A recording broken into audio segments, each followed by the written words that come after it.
जैसा कि आप देख रहे हैं क्लास 10th है, सब्जेक्ट है बायोलॉजी। बायोलॉजी पढ़ाएंगे और वीडियो शुरू करने से पहले आपसे एक रिक्वेस्ट है कि चैनल को सब्सक्राइब कर लें और बेल आइकन को दबा लें ताकि जो है आप तक वीडियो आसानी से पहुंच सके। तो चलिए शुरू करते हैं। क्लास 10th में जैसा कि पिछले वीडियो में हमने आपको पढ़ाया था पाचन, मनुष्य में पाचन की क्रियाविधि पढ़ाई थी कि उसमें भोजन का पाचन कैसे होता है। तो पाचन क्रियाविधि तो पूरी पढ़ा दी थी, लेकिन पेपर में वगैरह में कोई क्वेश्चन पूछ सकता है कि हमारे आमाशय में जो हाइड्रोक्लोरिक अम्ल पाया जाता है, हाइड्रोक्लोरिक अम्ल कौन सा अम्ल पाया जाता है? हाइड्रोक्लोरिक अम्ल जो पाया जाता है इसके कार्य क्या होते हैं। और जो ग्रहणी होती है, ग्रहणी में एक तरफ जो है लीवर लगा होता है, दूसरी तरफ अग्न्याशय लगा होता है, उसी से लीवर से ही लगी एक संरचना होती है पित्ताशय होती है। तो पित्ताशय से पित्तरस स्रावित होते हैं, तो उसमें क्या क्या होता है और पित्तरस के कार्य क्या होते हैं, तो हम ये जानेंगे इस वीडियो में। तो देखते हैं। सबसे पहले आप इसका स्क्रीनशॉट ले सकते हैं और अपने कॉपी पर नोट कर सकते हैं। तो आमाशय में जो HCl पाया जाता है, आमाशय में जो जठर ग्रंथियां होती हैं, आमाशय को जठर भी बोलते हैं, तो आमाशय की जो जठर ग्रंथियां होती हैं तो वो जठर ग्रंथियों से जो है पाचक एंजाइम स्रावित होता है और HCl स्रावित होता है। तो पाचक एंजाइम जो होते हैं वो HCl की उपस्थिति में ही सक्रिय होते हैं। तो अब HCl का कार्य क्या क्या है देखते हैं। तो यह भोजन के माध्यम को अम्लीय बनाता है। जैसा कि HCl जो होता है हाइड्रोक्लोरिक अम्ल, वो उसका स्वभाव अम्लीय है। तो जब ये इसका स्वभाव अम्लीय है तो अम्लीय होने के कारण ये भोजन के माध्यम को अम्लीय बना देगा। तो जब ये अम्लीय बना देगा तो अम्लीय, क्योंकि जो आमाशय में जो एंजाइम पाए जाते हैं वो केवल अम्लीय माध्यम में ही सक्रिय होंगे। अगर माध्यम अम्लीय नहीं होगा तो आमाशय में पाए जाने वाले एंजाइम सक्रिय नहीं होंगे। इसीलिए सबसे पहले इसका काम होता है भोजन के माध्यम को अम्लीय बना दे। तो ये भोजन के माध्यम को अम्लीय बना देता है। फिर दूसरा है यह हानिकारक बैक्टीरिया को नष्ट करता है। दूसरा क्या कार्य है इसका? यह हानिकारक बैक्टीरिया को नष्ट करता है। अब जैसे हमने भोजन के टुकड़े को मुंह में डाला तो मुंह में डालने पर जो लार का जो लाइसोजाइम एंजाइम होता है ये जीवाणुओं को नष्ट कर देता है। तो ये नष्ट तो कर देता है, लेकिन होता क्या है इसमें कि ये इसमें भी कुछ जीवाणु बच जाते हैं जो नष्ट नहीं हो पाते हैं। तो उनका जो निष्क्रियकरण है वो HCl एंजाइम के द्वारा होता है। तो इसलिए HCl एंजाइम का HCl जो होता है, HCl का जो होता है वो HCl का कार्य भी यही होता है कि यह हानिकारक बैक्टीरिया को नष्ट कर देता है। ठीक। फिर इसका तीसरा कार्य है यह निष्क्रिय एंजाइम को सक्रिय कर देता है। जैसा कि हम आपको बता चुके हैं कि जब ये भोजन के माध्यम को अम्लीय बना देता है तो अम्लीय माध्यम में ही आमाशय में पाए जाने वाले एंजाइम सक्रिय हो जाते हैं। तो इसलिए यह निष्क्रिय एंजाइम को सक्रिय करता है। ये हो गया इसका तीसरा कार्य। फिर चौथा कार्य है यह भोजन को सड़ने से बचाता है।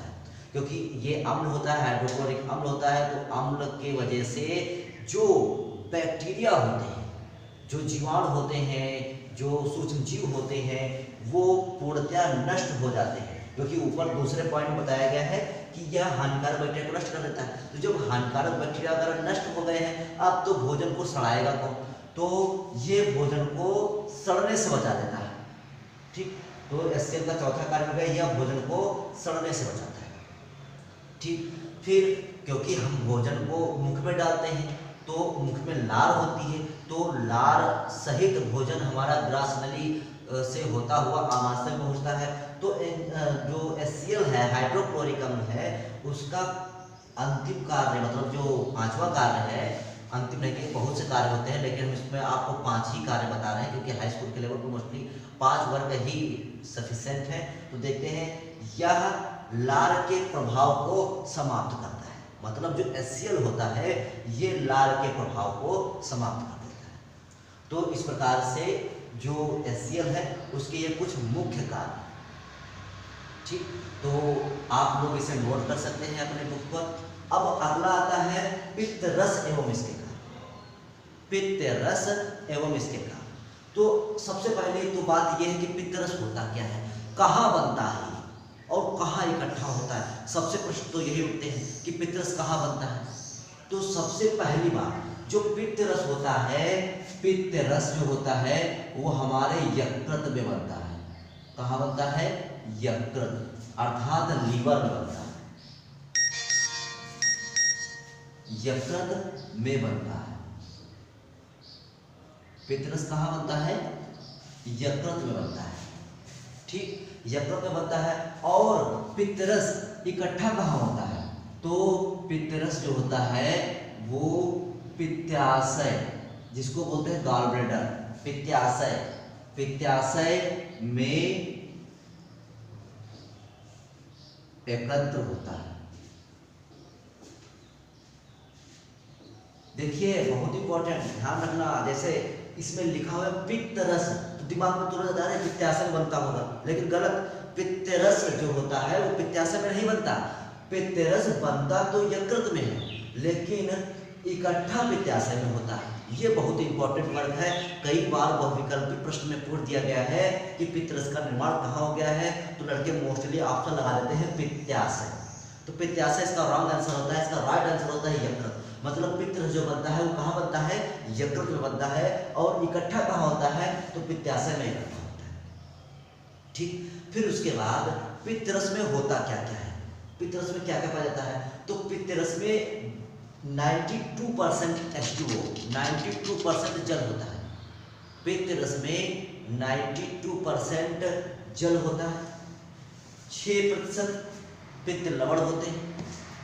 0.3% 0.3% पित्तरंगा होते हैं। अब पित्तरंगा कौन होता है? तो पित्तरंगा जो होता है, पित्तरंगा का नाम होता है बाइलीरुबिन,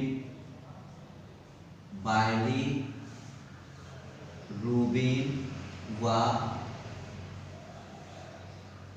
बाइलीवर्डिन।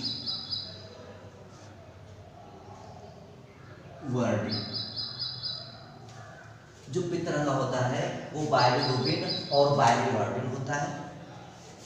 तो पित्त रस में क्या होता है? 92% H2O, 6% पित्त लवण और 0.3% पित्तरंगा होता है। और पित्तरंगा किस रूप में?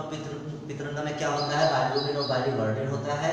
और इसमें कुछ पित्त अम्ल पाए जाते हैं, पित्त अम्ल पाए जाते हैं। और सबसे मोस्ट इंपॉर्टेंट बात, पित्त रस में कोई पाचक एंजाइम नहीं पाया जाता है। पित्त रस में जो होता है कोई पाचक एंजाइम नहीं पाया जाता है।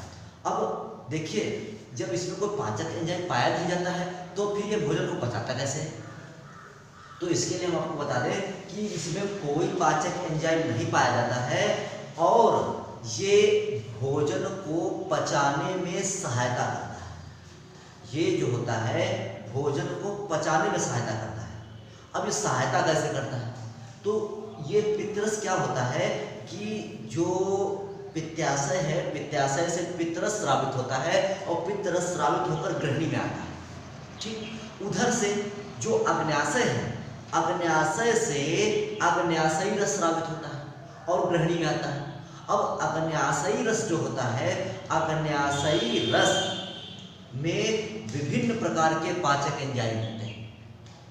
जैसे कल हमने आपको बताया था कि पिछले वीडियो में हमको बता चुके हैं कि जब हमने अग्न्याशय रस के पाचक एंजाइमों का वर्णन किया था तो उसमें सभी एंजाइम हमने बताए थे। तो जो अग्न्याशय से पाचक एंजाइम स्रावित होकर ग्रहणी में आते हैं तो वो एंजाइम को सक्रिय करने का काम, उन एंजाइमों को सक्रिय करने का काम पित्त रस का होता है। अगर ये पित्त रस नहीं होगा तो जो अग्न्याशय के पाचक एंजाइम हैं वो सक्रिय नहीं होंगे। तो इस प्रकार से जो पित्त रस होता है वो पाचन में अहम भूमिका निभाता है। ठीक, और पित्त रस जो होता है वो पीले रंग का होता है। ठीक, पित्त रस जो होता है वो पीले रंग का होता है और इसमें कोई पाचक एंजाइम नहीं होते हैं। यह केवल अग्न्याशय के पाचक एंजाइमों को सक्रिय करता है और इसका स्वभाव जो होता है वो पित्त रस जो होता है वो क्षारीय होता है। कैसा होता है? क्षारीय होता है। ये क्षारीय होता है, पित्त रस जो होता है वो क्षारीय होता है। क्षारीय होने के कारण से यहाँ पर भोजन का जो पाचन शुरू होता है वो क्षारीय माध्यम में शुरू होता है। आमाशय में कैसा था? अम्लीय माध्यम। अब यहाँ से ग्रहणी में भोजन का पाचन कैसे शुरू हो जाएगा? क्षारीय माध्यम में। तो क्षारीय माध्यम में भोजन का पाचन शुरू होता है।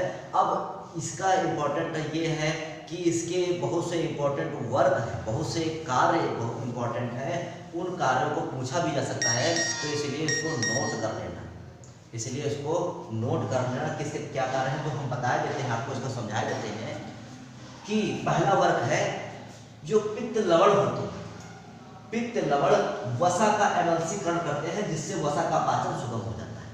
पहला वर्क क्या है? पित्त लवण वसा का एमल्सीकरण करते हैं, जिससे वसा का पाचन सुगम हो जाता है, जिससे वसा का पाचन सुगम हो जाता है। अब ये प्रश्न उठता है एमल्सीकरण क्या होता है? जैसे पॉइंट तो हमें पता दिखाई दे रहा है कि पित्त लवण वसा का एमल्सीकरण करते हैं, जिससे वसा का पाचन सुगम हो जाता है। तो ये एमल्सीकरण होता क्या है? एमल्सीकरण का मतलब होता है कि जो वसा है, फैट है, उसको और भी महीन टुकड़ों में तोड़ देना, मतलब उसको सरल अवयव में तोड़ देना, बहुत से सरल अवयव में तोड़ देना। वसीय और ग्लिसरॉल मतलब जो इसके सरल अवयव है उसमें तोड़ देना। तो इस प्रकार से ये वसा का एमल्सीकरण कर देता है। ठीक, अब क्या है? दूसरा वर्ग है यह भोजन के हानिकारक बैक्टीरिया को नष्ट करता है। जैसा कि हम HCl में भी देख चुके हैं कि जो HCl भी होता है, हाइड्रोक्लोरिक जो आमाशय होता है, ये हानिकारक बैक्टीरिया को नष्ट करता है। देखिए 3 जगह नष्ट हुए। सबसे पहले तो मुख में जो लार थी, लार का जो लाइसोजाइम एंजाइम था, उसने भी बैक्टीरिया को नष्ट किया। फिर भोजन आमाशय पे जब पहुंचा तो आमाशय का जो HCl था, उस HCl ने भी हानिकारक बैक्टीरिया को नष्ट किया। अब यहाँ से भी अगर हानिकारक बैक्टीरिया बच गए नष्ट होने से, तो पित्तरस जो होता है, ये पित्तरस जो होता है भोजन में उपस्थित हानिकारक बैक्टीरिया को भी नष्ट कर सकता है। ठीक, तो ये इस प्रकार से दूसरा वर्ग किसका हो गया कि ये भोजन में उपस्थित हानिकारक बैक्टीरिया को नष्ट कर देता है।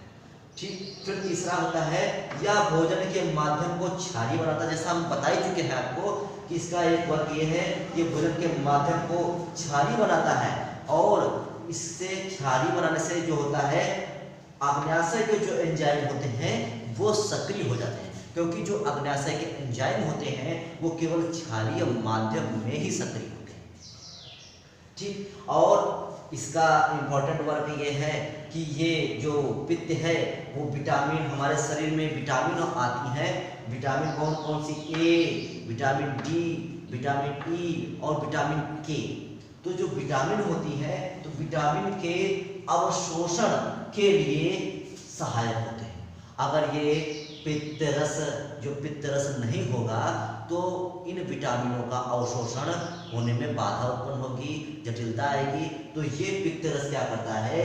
विटामिन ए, डी और ई और के, इनका अवशोषण आसानी से कर सकता है। इसको आप अपने नोटबुक पर नोट कर सकते हैं, इम्पोर्टेंट है, पढ़ सकते हैं। That's all, thank you.